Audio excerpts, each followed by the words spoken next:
Bonjour et bienvenue sur conduiteonline.com. Aujourd'hui, nous allons voir ensemble comment manipuler le levier de vitesse. Nous apprendrons dans cette vidéo comment manipuler le levier sans se tromper, sans regarder et sans dévier de sa trajectoire. C'est parti! Voici tout d'abord un schéma qui représente mon levier de vitesse. Vous remarquez que c'est le même schéma qui est dessiné sur le levier de vitesse dans la voiture. Et j'ai en haut à gauche la première vitesse, en bas à gauche la deuxième, en haut la troisième, en bas la quatrième, en haut à droite la cinquième et en bas à droite la marche arrière. La première chose à savoir, c'est que ici, au centre de mon schéma, c'est le point mort. Le point mort, ça veut dire zéro vitesse. Et la deuxième chose à savoir, c'est que de chaque côté du point mort, ici et ici, j'ai ce qu'on appelle des ressorts de rappel.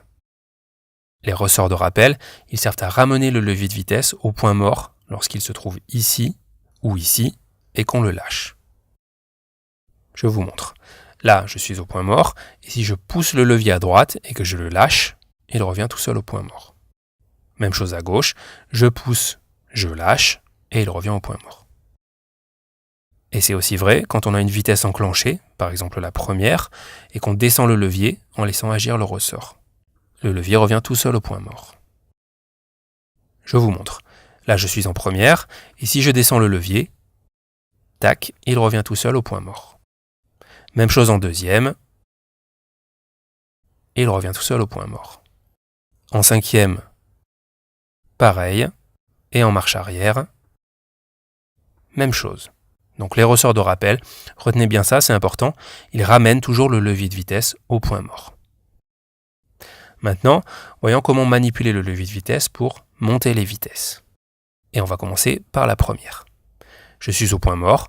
Pour passer la première, je dois pousser à gauche et monter. Je mets ma main sur le côté du levier, comme ceci. Je pousse à gauche et je monte. Maintenant que je suis en première, pour passer la deuxième, je dois pousser légèrement mon levier vers la gauche et je descends. Je pousse légèrement vers la gauche et je descends tout en bas. C'est important de pousser le levier vers la gauche avant de descendre. Parce que si je tire simplement vers le bas, voici ce qui se passe. Vous avez vu, le ressort de rappel m'a ramené au point mort automatiquement. Donc c'est important de pousser légèrement vers la gauche et ensuite de descendre pour éviter le ressort. Maintenant que je suis en deuxième, pour passer la troisième, je dois pousser vers le haut. Le ressort me ramène au point mort. Et ensuite, je pousse une deuxième fois vers le haut pour aller en troisième. Je suis en deuxième, je pousse vers le haut. Tac, le ressort me ramène au point mort. Et je pousse une deuxième fois vers le haut pour aller en troisième. L'erreur à ne pas faire, c'est de pousser vers le haut pour enlever la deuxième et ensuite de pousser à droite avant de monter. Parce que dans ce cas-là, je vais passer directement la cinquième. Pour passer de la deuxième à la troisième, je n'ai pas besoin de pousser à droite. Je pousse simplement vers le haut une première fois pour aller au point mort et une deuxième fois pour monter en troisième.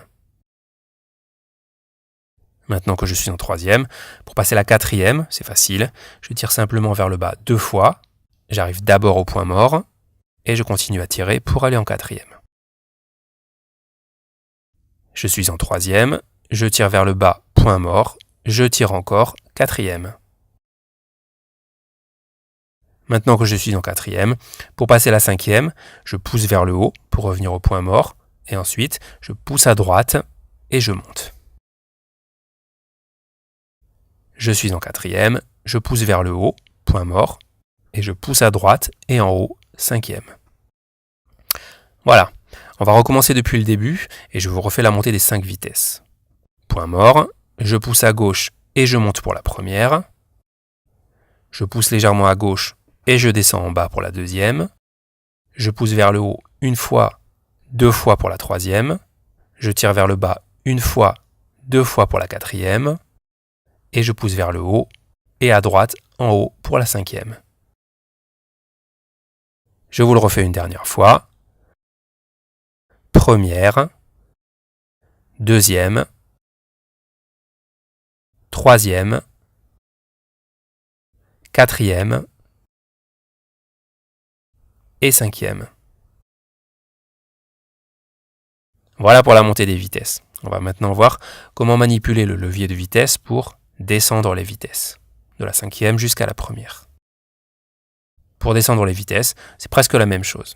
Quand je suis en 5e, pour passer la 4e, je tire une première fois, le ressort me ramène au point mort, et je tire une seconde fois pour descendre en 4e.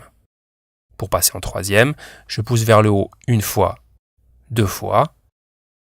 Pour passer en 2e, je tire, point mort, et ensuite je pousse à gauche contre le ressort et je descends.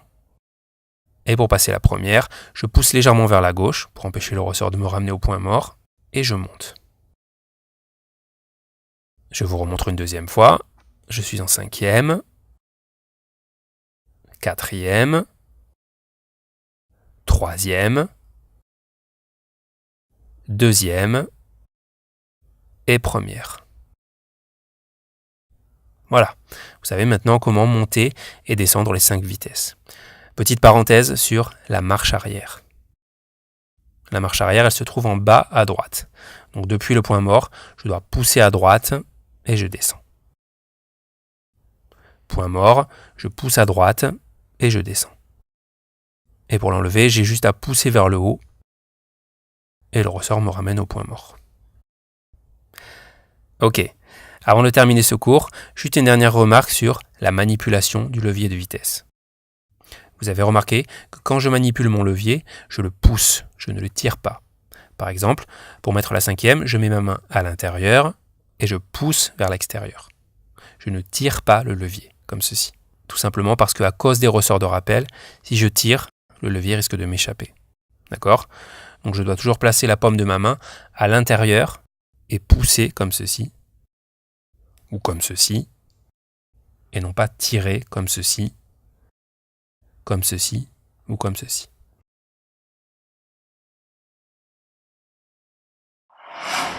Ce cours sur la manipulation de la boîte de vitesse est maintenant terminé. Un conseil, entraînez-vous au maximum. Si quelqu'un chez vous a une voiture, mettez-vous au volant sans allumer le moteur, vous appuyez sur l'embrayage et vous vous entraînez à monter et descendre les vitesses. Et si vous ne pouvez pas vous entraîner sur une voiture, vous pouvez aussi mimer les gestes chez vous en fermant les yeux et en vous imaginant que vous avez un levier de vitesse entre les mains. Voilà. Vous savez maintenant comment manipuler le levier de vitesse. Et si vous avez regardé la vidéo précédente, vous savez également comment démarrer sans caler. Je vous invite maintenant à regarder la vidéo suivante dans laquelle nous allons apprendre à passer les vitesses en circulation. Je vous expliquerai comment synchroniser le levier de vitesse et les pédales d'accélérateur, de frein et d'embrayage pour monter et descendre les vitesses en circulation. Merci et à bientôt sur conduiteonline.com.